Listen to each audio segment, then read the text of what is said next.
아파트 뒤에 조그만 텃밭이 있는데 가평에 사시는 분이 거기다가 이제 모종판에다가 그 들깨를 모종을 내셨어요. 그런데 그 모종판에만 들깨가 떨어진 게 아니고 사방팔방 떨어져 가지고 얼마나 많은 들깨가 나왔는지 몰라요. 근데 그 중에는 오늘 성경에 있는 말씀처럼 좋은 밭에 떨어진 씨도 있지만 정말 길가에 떨어진 씨도 있고, 그리고 이제 아파트 1층이 이렇게 해서 이렇게 안으로 들어갔단 말이에요. 그 안에 떨어졌어요. 이 안에 떨어진 씨는 햇빛을 조금밖에 못 받아요. 그러니까 이 햇빛을 많이 받기 위해서 이 들깨들이 이파리 전쟁을 하는 거예요. 입이 되게 큽니다. 다른 데는 입이 제 손바닥만 한데 제 손바닥 반 그 이상 더 커요. 햇빛을 받기 위해서. 결국 어느 날 누군지는 모르지만 다 뽑아서 버리셨더라고요. 오늘 본문에 있는 말씀을 통해서는 가시떨기 밭에 떨어진 씨의 비극에 대한 교훈을 한번 살펴보려고 하는 겁니다. 실절 말씀해 보니까 더러는 가시떨기 위에 떨어짐에 가시가 자라서 기운을 막았고 말씀하고 있습니다. 가시떨기라고 하는 말은 가시라는 단어와 떨기라는 단어가 서로 합쳐진 합성어입니다. 이 가시라고 하는 단어의 뜻이 두 가지 뜻이 있는데요. 가시는 가시 그 자체 뾰족하다. 그래서 다른 사람을 찌른다라고 하는 의미에서 가시라는 뜻이 있고, 그 다음에 최고 끝이다 그러는 단어를 가지고 있습니다. 하여튼 가시라고 하는 단어가 주는 의미는 뭐냐면 찌른다는 뜻이에요. 찌른다. 그 다음에 떨기라고 하는 것은 뭐냐? 여러분 팥뿌리 맞죠? 팥뿌리. 팥뿌리 보면 팥 끝에 뿌리가 진짜 수십 개가 달려 있잖아요. 그걸 떨기를 한다. 떨기. 그래서 가시가 끝에 수도 없이 달려 있다라고 하는 것을 의미합니다. 그러면 이 가시가 어디서 나왔냐 하는 거예요. 가시가 지금 우리가 설교 시간에 듣는 것은 무슨 식물학을 배우는 것이 아니고 영적으로 보면 이 가시가 어디서 나왔느냐. 아담과 하와가 범죄함으로 말미암아 하나님께서 그 범죄한 아담에게 주시는 징벌 가운데 하나가 바로 가시와 엉겅퀴입니다. 내가 경작하는 밭에 거기 가시가 나오고 엉겅퀴가 나오게 하시겠다는 거예요. 창세기 3장 17절 이하에 보면 아담에게 이르시되 내가 내 아내의 말을 듣고 내가 내게 먹지 말라 한 나무의 열매를 먹었은즉 땅은 너로 말미암아 저주를 받고 너는 내 평생에 수고하여야 그 소산을 먹으리라. 땅이 내게 가시덤불과 엉겅퀴를 낼 것이라 말씀했습니다. 희한하게 여러분 밭을 경영하지 않고 그냥 가만 놔두잖아요. 그러면 희한하게 거기 아카시아 나무, 그냥 찔려나무 다 가시가 있잖아요. 그런 것들이 와서 거기 먼저 다 그 밭을 장악해 버립니다. 참 이 아카시아 나무가 얼마나 강한가 하면 아카시아 나무는 그냥 뚝 잘라가지고 던져놔도 그 나무 순에서 뿌리가 내려가지고 나무가 자라요. 신기합니다. 아니 나무가 잘렸는데 땅이 닿고 있는 부분은 뿌리를 내고 이제 공기를 맞닿고 있는 부분은 싹을 내서 나무가 자라요. 또 가시, 찔려, 그다음에 장미 이런 것들은 그냥 뚝뚝 잘라서 아무데나 갖다 놔도 그게 거기서 그냥 자라나요. 참 신기한 겁니다. 다시 말하면 땅이 저주를 받았는데 그 저주받은 그 결과 가시덤불과 엉겅퀴를 낸다는 거예요. 그러니까 식물이 자랄 때 계속 찔러버려. 지속적으로 찔러버려요. 그럼 어떻게 되겠어요? 결국은 식물도 상처 입으면 그 상처 입은 그 부분으로 바이러스가 들어오고 병균이 들어와서 고사해버리는 거예요. 그런데 이 가시를 잘 연구해서 대박난 사람이 있습니다. 더 사이언스 타임즈라고 하는데 나온 이야기입니다만은 수입을 가장 많이 올린 발명품 첫 번째가 뭐냐? 여러분, 그 유명한 가시철조망이에요. 아프리카 초원의 누떼가 이상하게 막 계곡을 지나고 큰 강물을 지나고 막 그렇게 가죠. 왜 저 누떼가 저 위험한 그 계곡을 지나면서 그 악어가 우글우글대는 그 강물을 지나면서 그렇게 하는가? 그거를 과학자들이 수년 쫓아다니면서 연구를 했습니다. 왜 그러지? 하고 봤더니 국경선이 세워집니다. 국경선. 아프리카 초원에 국경선이 세워지면서 그 국경선을 못 넘게 되니까 누떼가 편안하게 가기 위해서, 그래서 산악지역, 저 막 깎아지듯한 산악지역을 가게 되고, 그리고는 이제 악어가 우글우글대는 그 강을 지나가게 된 겁니다. 누도 그 가시철조망에 찔리면 아프다는 걸 아는 거예요. 여러분, 저는 이제 속초에서 군생활을 했는데, 제가 군생활할 때 그때 전두환 대통령께서 이제 서거하셨잖아요. 서거하시고 지금 그 유해가 집에 안치가 됐는데, 그 전두환 대통령께서 우리 그때는 해안선 철책이 뭐였냐면, 참 여러분, 간첩을 뭘로 막을 수 있을 것 같아요? 해안선이 뭐로 돼 있었냐면 실로 돼 있었어요.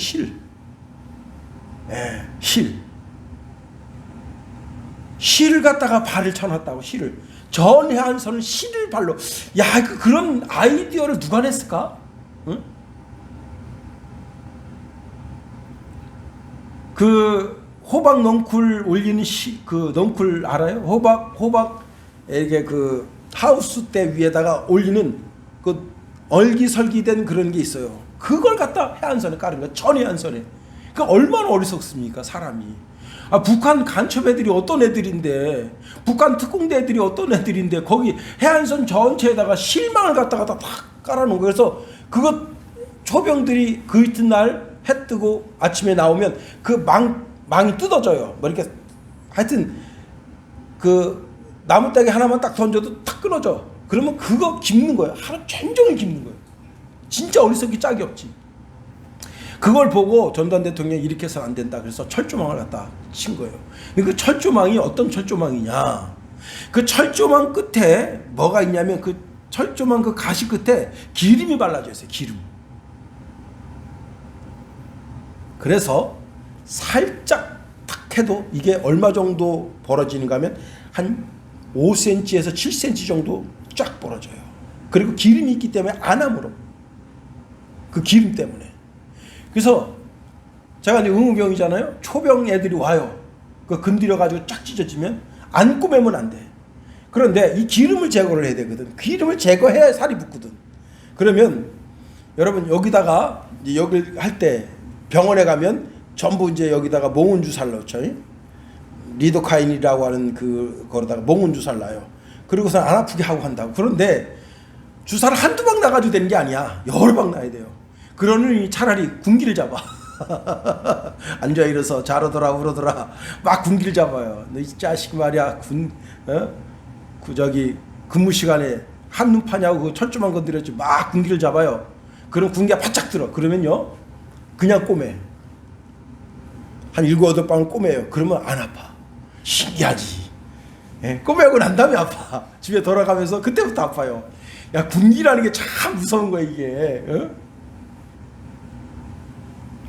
전 해안선을 전두환 대통령 때 명령 내려서 철조망을 씌운 거예요. 그 철조망을 누가 개발했느냐? 미국의 조셉이라고 하는 사람이 개발했습니다. 이 조셉은 아주 가난한 대장장이 아들로 태어났는데 어려서부터 목동 생활을 한 거예요. 그런데 13살짜리가 양을 지키려니까 어떡하겠습니까? 양 지키다가 조는 거지. 졸다 보니까 양이 남의 집 밭에 가서 막 풀 뜯어 먹어요. 그 주인이 쫓아와서, 야 이놈아, 너 말이야 양 지키라니까 양 안 지키고 뭐 했어? 너 지금 양이 지금 남의 밭에 들어가서 풀 다 뜯어 먹었다. 혼난 거예요. 그래서 저 양을 내가 좀 낮잠 좀 자고 그리고 좀 이렇게 게으름을 피워야 되는데 어떻게 하면 저 양이 남의 밭으로 안 가게 될 수 있을까 가만히 살펴보니까 양이 장미농굴 있는 데는 안 가요. 그래서 장미농굴 가만히 보니까 가시에 찔리니까 안 가는 거야. 그래서 이 조셉이 여기서 아이디어를 착안해서 가시 철조망을 개발한 거예요. 그런데 이 가시 철조망을 약물이 지키는 데만 사용하는 게 아닙니다. 적군이 우리한테 오지 못하도록 사방팔방 철조망을 까는 거예요. 도둑이 들어오지 못하도록 철조망을 까는 거예요. 그렇게 해서 나를 지키고 나를 보호하는 그런 목적으로 사용하는 겁니다. 이렇듯 가시 철조망, 가시는 경계와 경계를 하는 목적으로 사용할 때가 있어요. 근데 이 가시덤불은 불에 쉽게 탑니다. 귀에 타타닥 하면서 불이 아주 쉽게 타기 때문에 불에 쉽게 타는 성질을 보아서 이 가시덤불은 패망의 상징으로 보여준다 하는 겁니다. 그리고 가시는 뭐예요? 끊임없이 인간에게 고통을 주는 그런 상징물로 보여주는 거예요. 예수님께서 이제 머리에 가시 면류관을 쓰셨잖아요. 그 가시 면류관을 쓰면서 이마에 모든 여기 지금 우리 이 이마 이거 인상이라는데 인상을 다 찢어버리신 거예요. 그렇게 하시면서 우리의 생각으로 짓는 모든 죄를 다 용서해 주신 것입니다. 그런데 자, 오늘 본문 7절에 대한 해석이 22절에 있어요. 22절 한번 다 같이 한번 읽어보면 성경 다 한번 찾아보세요. 마태복음 13장 22절. 마태복음 13장 22절. 마태복음 13장 7절에 대한 해석이 22절에 나와 있어요. 22절 다 같이 한번 읽어봅니다. 시작. 가시떨기에 떨어졌다는 것은 말씀을 들으나 세상의 염려와 재물의 유혹에 말씀이 막혀 결실하지 못하는 자요 그랬습니다. 오늘 우리 성경에는 세상의 염려, 재물의 유혹 이 두 가지만 되어 있지만 마태복음에는 한 가지가 더 있어요. 그것은 말씀을 증거하면서 다시 한번 자세히 한번 살펴보도록 하는 겁니다. 자, 가시떨기밭에 떨어진 씨의 불행은 뭐냐? 염려입니다. 염려. 성경에는 세상의 염려라 그랬어요. 세상의 염려. 세상이라고 하는 단어는 천국과 또는 내세라고 하는 단어와 정반대되는 개념입니다. 그러니까 오직 땅의 것만 생각하는 거예요. 오직 땅의 것. 하늘의 것은 조금도 생각하지 않는 거예요. 그러면 땅의 것이 뭡니까? 먹고 마시고 자는 것, 그리고 즐기는 것, 이런 것들이 오직 땅의 것이에요. 예수님은 이 땅의 것에만 너의 시선을 두지 말라는 거예요. 마태복음 6장 25절에 보면 목숨을 위하여 무엇을 먹을까, 무엇을 마실까, 몸을 위하여 무엇을 입을까 염려하지 말라 말씀했습니다. 땅의 것 때문에 염려하지 말아라. 땅의 것 때문에 염려하지 말아라. 공중에 작은 새가 날아다닙니다. 자, 그런데 그 새가 창고가 있어서 곡식을 모아드리는 것도 아니에요. 그렇지만 하나님께서 다 그 새들을 먹이시고 기르신다는 겁니다. 너희는 참새보다 귀한 존재가 아니냐, 너희들은 하나님의 아들 딸들이 아니냐 말씀하십니다. 또 저는 이제 좀 그래도 단신이거든요. 그래도 제가 그 학교 다닐 때 제 친구가 야 우리 삼군사관학교 가서 장교돼서 군생활하자 그렇게 이제 저를 설득을 했는데 그때 커트라인 키가 얼마냐면 162였어요. 그러니까 저도 삼군사관학교 갈 수 있었던 거야. 그냥 참 삼군사관학교 가서 장교가 됐다고 생각해보세요. 키가 조그만 사람이 장교가 됐어요. 야, 좀 그렇잖아. 그래서 저는 그냥 사병으로 간 거예요. 근데 그 친구는 167이었어요. 저보다 조금 컸지. 근데 이제 서명화라고 하는 친구인데 그 친구는 장교로 갔어요. 장교. 태권도를 얼마나 잘하는지, 야 진짜 나는 진짜 태권도 그렇게 잘하는 친구 처음 봤어요. 그리고 이게 이런 벽 있잖아요. 벽 막 달려가지고 벽을 탁탁탁 차고요. 그러면 한 5m 올라가요. 그런 걸 연습을 하나 봐. 나한테 그런 걸 보여줘. 야 용호야, 내가 한번 멋진 거 보여줄게. 그리고 탁탁 올라가서 뒷발치기 딱 합니다. 그러면 야 거기 학생들이 여학생들 쫙 있거든요. 한 20-30명 잔디밭에 쫙 앉아 있거든요. 딱 보고 박수 칩니다. 그러면 다 이러고 예, 그랬는데 주님이 빨리 오라 그래서 빨리 갔어요. 하나님 나라에. 예. 자, 키가 작아요. 어릴 때부터 나는 키가 왜 안 크지? 왜 안 크지? 염려한다고 여러분 키가 커집니까? 안 되죠. 응? 남자의 키는 어머니의 영향력이라 우리 어머니가 키가 단신이란 말이야. 그래서 그 영향력을 받아서 키가 작은 거예요. 뭐 어떻게 할 수가 없지. 응? 자, 여러분 우리 집사람은 늘 저한테 그래요. 옷을 아무 옷이나 입는다. 예? 그래도 저는 옷에 대한 그런 욕심이 없어요. 그냥 편안하게 입고 그냥 그렇게 살면 되지. 막 옷에 대한 욕심이 있어. 옷 그러진 않습니다. 여자들은 죽으면서도 옷 그러면서 죽는다는데 저는 그냥 그렇게 그럭저럭 살아요. 그런데 예수님께서 들의 백합화를 딱 바라보시면서 얘들아 이 백합화를 봐라. 이 백합화가 주는 아름다움은 솔로몬이 가졌던 모든 영화와 영광과도 비교할 수 없다. 자, 솔로몬은 하나님께로부터 하늘의 지혜와 그 다음에 그 마음의 경영을 다 이루게 하시고 육신까지도 건강해서 장수하게 하지 않았느냐. 그러나 그 솔로몬이 가진 모든 영광을 다 합쳐도 이 백합화뿐만 못하다. 그러면서 아궁 속에 들어갈 들풀도 하나님께서 이렇게 입혀주시는데 하물며 너희들일까 보냐 말씀하십니다. 그렇습니다. 그러시면서 마태복음 6장 31절 33절에 그러므로 염려하여 이르기를 무엇을 먹을까 무엇을 마실까 무엇을 입을까 하지 말라. 이는 다 이방인들이 구하는 것이라. 너희 하늘 아버지께서 이 모든 것이 너희에게 있어야 할 줄을 아시느니라. 그런즉 너희는 먼저 그의 나라와 그의 의를 구하라. 그리하면 이 모든 것을 너희에게 더하시리라. 그러므로 내일 일을 염려하지 말라. 내일 일은 내일이 염려할 것이요 한 날의 괴로움은 그날로 족하다. 염려하지 마라. 염려하지 마라. 염려한다고 하는 말 뜻이 뭐냐면 마음이 나뉘어졌다는 거예요. 마음이 두 가지로 나눠져 있는 거예요. 이거 할까 저거 할까 저거 할까 이거 할까. 마음이 나눠진 거예요. 마음이 나눠져. 생각이 이 생각 저 생각, 감정이 이 감정 저 감정 막 나눠져 있는 거예요. 그러면 아무것도 못한다는 거예요. 응? 사도 베드로는 우리에게 아주 귀한 말씀을 줍니다. 베드로전서 5장 7절에 보니까 너희 염려를 다 주께 맡기라 그랬어요. 여러분 속에 염려가 있다면 그 염려를 하나님께 다 맡기게 되기를 예수님의 이름으로 축원해 드립니다. 오늘 우리가 주일에 주예전에 온 것은 우리의 염려를 하나님께 맡기러 온 거예요.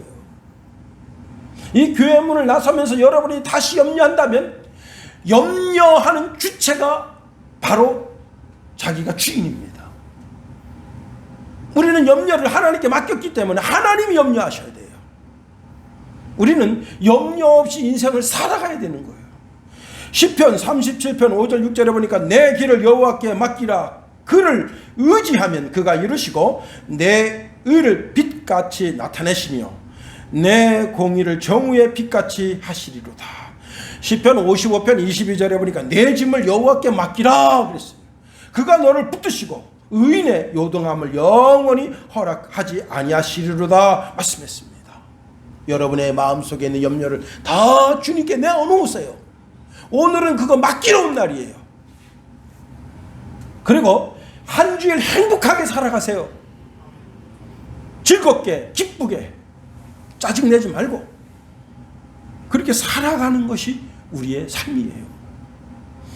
여러분 느헤미야에 보면 이제 안식일날 주의 백성들이 성소에 왔는데 그때 에스라가 율법을 읽었어요. 백성들이 보니까 그 율법책에 말씀이 자기 심령 가운데 부딪힌데 내가 너무 큰 죄인인 걸 알았어. 그래서 땅을 펑 치면서 펑펑펑 우는 거예요. 그때 에스라가 말씀했습니다. 울지 마라. 오늘은 거룩한 성일이라. 네가 비록 죄 짓고 하나님 앞에 부끄럽고 사람 앞에 부끄러운 죄를 졌을지라도 울지 마라. 그리고 가서 지금 당장 가서 달달한 것을 먹고 여호와를 기뻐하는 것이 우리의 힘이다 말씀했습니다. 여호와 하나님을 가까이 하는 것이 우리 힘이다. 두 번째로 가시떨기밭에 떨어진 씨의 불행이 뭐냐? 유혹입니다. 유혹.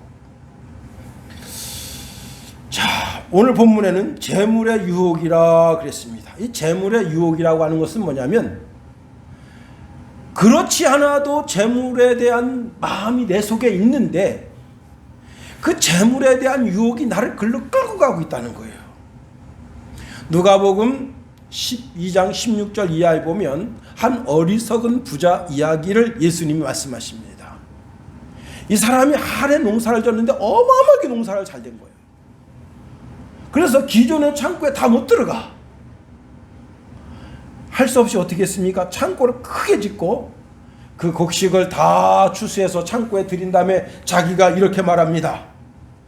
인생아, 여러 해 쓸 물건을 가득가득 창고에 채워두었으니 너는 편안히 먹고 마시고 쉬며 인생을 즐기자.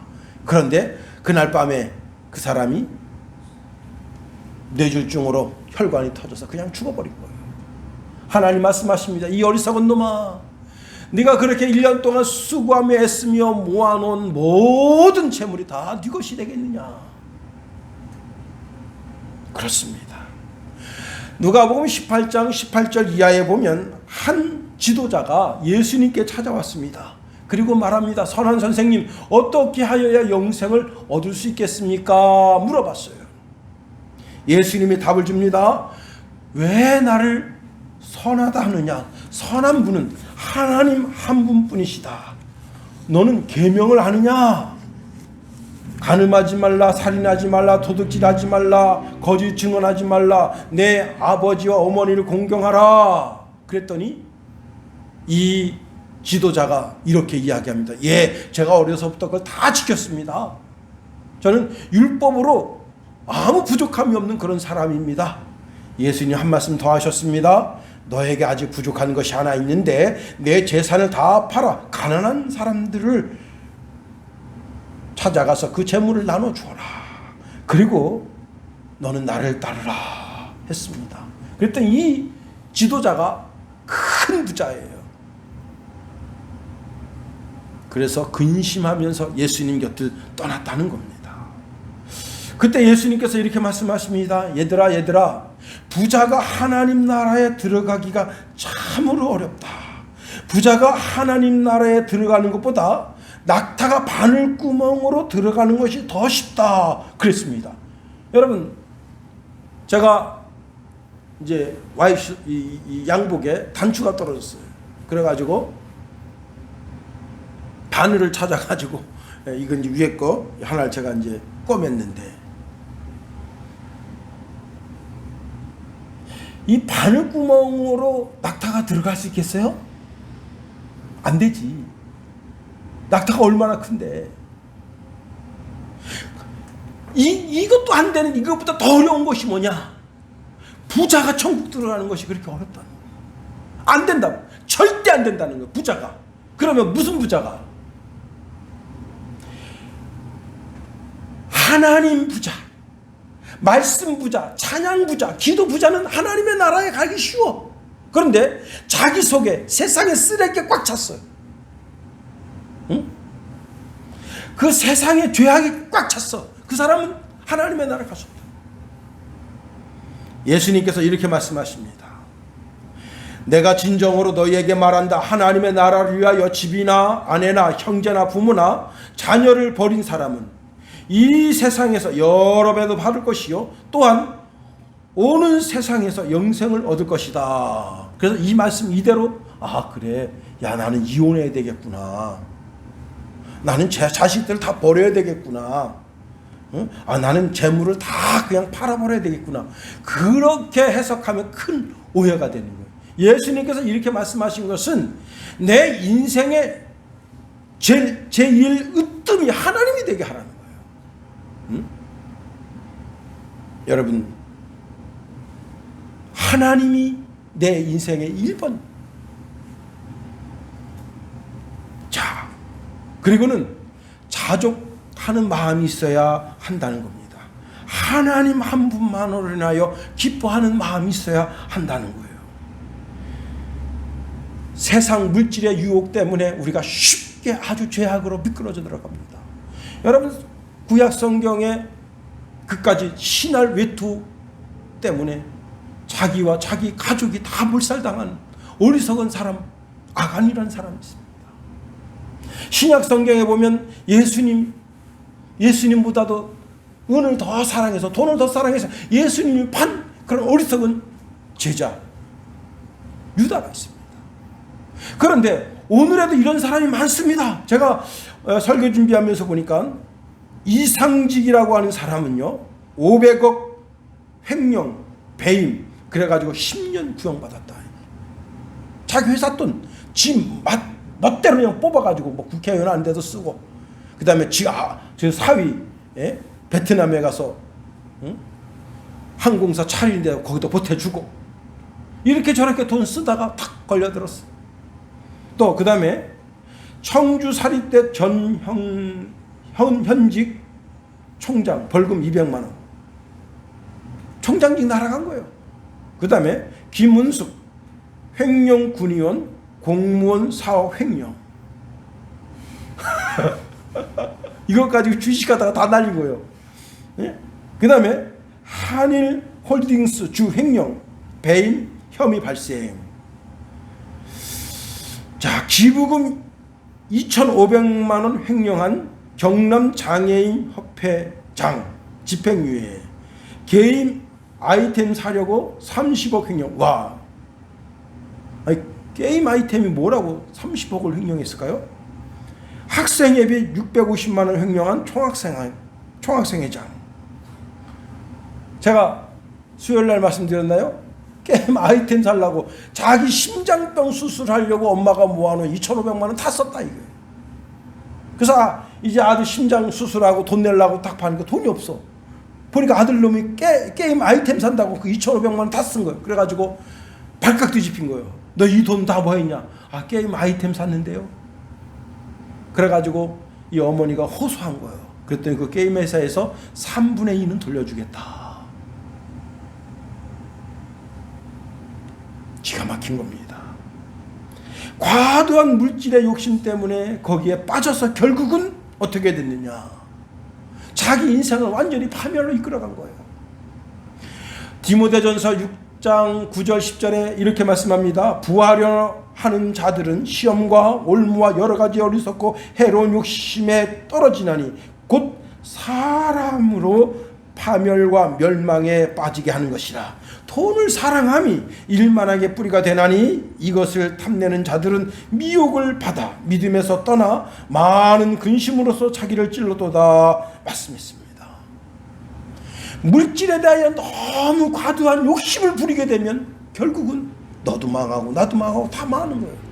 제 아는 후배 목사님이 한번 어느 날 저를 붙잡고 막 하소연하는 거예요. 그 자기 매형이 1차 부도가 나왔어요. 1차 부도 회사가.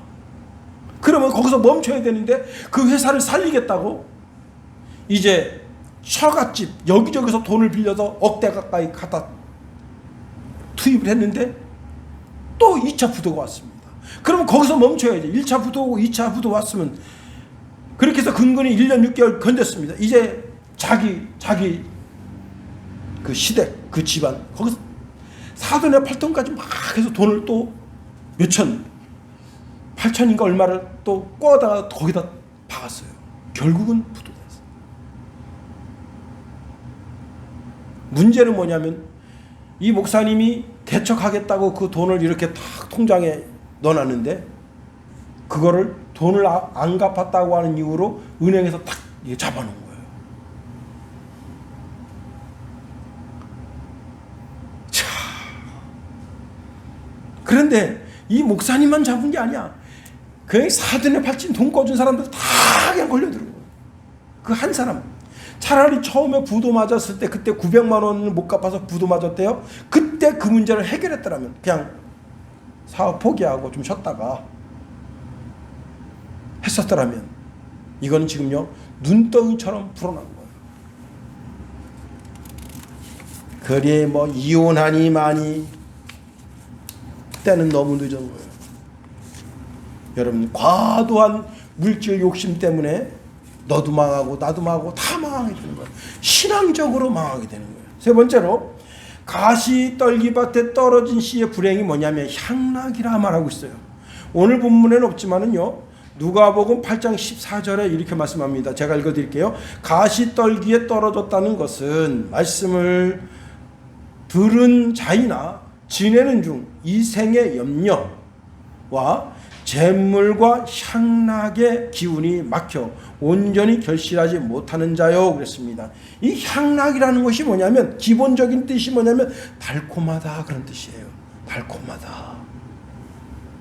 개미가 가만히 보니까 그 꿀 겉에서 이렇게 꿀만 짝짝 집어가지고 자기 가서 여왕한테 먹이면 되는데 더 많은 꿀을 얻겠다고 꿀덩어리로 팍 빠져버려요. 그러면 어떻게 되냐? 거기서 죽어요. 보니까 우리 성찬이가 버렸는지 누가 버렸는지 이렇게 꿀 먹었던 그 종이컵 안에 그 개미가 수십 마리가 빠져 죽었더라고. 응? 이 멍청하게 그 달콤함에 쏙 빠져 들어간 거예요. 향락이 그와 같다는 거예요. 자기 죽는 줄 모르고. 여러분 옛날에 그 돼지 잡을 때 돼지 잡는 도축소가 있거든요. 거기까지 끌고 갈 때 어떻게 끌고 가는 줄 알아요? 삶은 콩을 한 주먹 입에 넣어줘요. 그럼 그게 되게 맛있거든. 그리고 그걸 보여주는 거야. 그럼 처음에는요 자기가 안 따라가려고 그래요. 왜? 이 사람이 도축장으로 끌고 가는 걸 알아. 처음엔 안 따라가려고 하는데 그 맛있는 걸 맛봤거든. 그러면 한 100m 정도 갑니다. 그러면 막 꿀꿀꿀 달라고 계속 쫓아가. 그러면 또 한 주먹 줘요. 오늘 죽을 거야. 어차피 죽을 거니까 먹거나 죽어라. 또 갑니다. 그렇게 해서 간청리에서 오음리의 도축장인데 도축장까지 그렇게 끌고 갑니다. 그러면 도축장 가까이 가요. 한 100m 가까이 가까요. 그럼 그때서 눈치챈 거야. 아, 내가 오늘 제삿날이구나. 거기서부터 안 가려고 그럽니다. 그러면 거기 도축장 주인들이 나와가지고 돼지 발목에다가 탁 끌어묶어가지고 줄기 끌고 가요. 그리고 깍깍깍 그리고 죽는 거예요. 그 달콤함에 빠져가지고. 베드로 사도는 베드로전서 2장 13절 14절에 이렇게 말씀하고 있습니다. 불의의 값으로 불의를 당하고 낮에 즐기고 노는 것을 기쁘게 여기는 자들이니 점과 흠이라. 너희와 함께 연애할 때에 그들의 속임수로 즐기고 놀며 음심이 가득한 눈을 가지고 범죄하기를 그치지 아니하고 굳세지 못한 영혼들을 유혹하여 탐심에 연단된 마음을 가진 자들이니 저주의 자식이라. 그 유혹에 빠지면 죽는 거예요. 에덴 동산에 아담과 하와가 그 유혹에 빠져서 죽게 된 거예요. 야고보서 4장 1절에 보니까 너희 중에 싸움이 어디로 다툼이 어디로 쫓아나느냐 너희 지체 중에서 싸우는 정욕으로 쫓아난 것이 아니냐 그랬습니다. 과도한 쾌락을 추구하는 것 그것이 자기 영혼을 위한 결실을 맺지 못하는 어리석음으로 빠져들어가는 길 중에 하나라는 겁니다. 술 취함과 음란과 폭력과 그리고 마음에 무감각한 죄악을 저지르는데 자기 삶을 내어놓는 것. 그 모든 것은 결국은 하나님께로부터 나를 멀어지게 하는, 다시 말하면 내 속에 있는 하나님의 말씀이 잘 자라서 30배, 60배, 100배로 열매 맺지 못하게 하는 그런 길로 자기 자신을 이끌고 가는 겁니다. 제가 지난주 이제 아주 우연히 그 SBS를 보다가 깜짝 놀랐어요. 정규남이라는 사람. 야, 이 사람이 이 사람이 삶의 쾌락이 뭐냐면 연쇄살인이 자기 삶의 쾌락이에요. 사람 죽이는 걸 즐겨. 와, 아니 이런 사람도 있구나. 응? 아니 외국 영화에 보면 막 사람 죽이는 걸 밥 먹듯이 하는 사람이 있어요. 그래서 내가 그것만 생각했는데 와, 사람 죽이는 것을 쾌락으로 느껴. 그래서 이 사람이 그 교도소에서 자살했는데 왜 자살했냐면 사람을 못 죽여서 자살한 거예요. 쾌락이 없어서, 즐거움이 없어서. 그런 사람도 있더라고.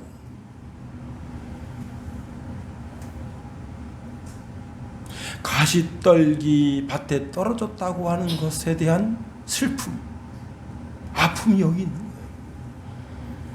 이제 말씀을 마칩니다. 사랑하는 성도 여러분, 자, 가시떨기 밭에 떨어진 씨, 그 가시나무가 쭉 자라가지고 계속해서 찔러댑니다. 가시로. 그 찔러대는 것이 오늘 본문의 말씀에 기록되고 있는 것처럼 염려로 찔러대고 그 다음에 재물로 찔러대고 향락으로 찔러대서 결국은 신앙이 올곧게 서지 못하도록 찌르는 거예요.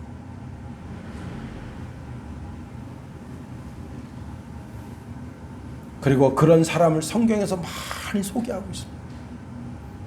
우리는 말씀의 씨가 여러분 심령과 제 심령 가운데 잘 떨어졌어. 말씀이 잘 성장해서 30배, 60배, 100배로 열매 맺는 축복의 그리스도인들이 다 될 수 있게 되기를 예수님의 이름으로 축원해 드립니다. 기도하겠습니다. 하나님, 우리를 붙드시며 인도하여 주시옵소서.